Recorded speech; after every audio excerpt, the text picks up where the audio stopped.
ఇప్పుడే morning show చూసి వస్తున్నా 12 railway colony which is directed by Nani Kasaragadda and Allari Naresh గారు in lead role. Interesting point ఏంటంటే ఈ మూవీకి రైటర్ అనిల్ విశ్వనాథ్, అదే మన పొలిమేర 1 అండ్ పొలిమేర 2 డైరెక్టర్ ఆయన. ట్రైలర్ చూస్తే చాలా ఇంట్రెస్టింగ్ ఉంది, విజువల్స్, మిస్టరీ, ఎవ్రీథింగ్ గ్రిప్పింగ్ ఉండే. మోర్ ఓవర్ నరేష్ అన్న మహర్షి సినిమా తర్వాత మంచి డిఫరెంట్ అండ్ ఇంటెన్స్ స్క్రిప్ట్స్ ని ట్రై చేస్తుండు.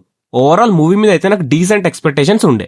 Movie run time nearly 2 hours 10 minutes ఉంటుంది. అండ్ మూవీ చూశాక నా ఒపీనియన్ చెప్పాలంటే యావరేజ్ అనిపించింది భయ్య. మూవీలో పాజిటివ్స్ గురించి చెప్పుకోవాలంటే ఇంటర్వెల్ ట్విస్ట్ షాకింగ్ ఉంటుంది అండ్ సెకండ్ హాఫ్ చాలా గ్రిప్పింగ్ ఉంటుంది.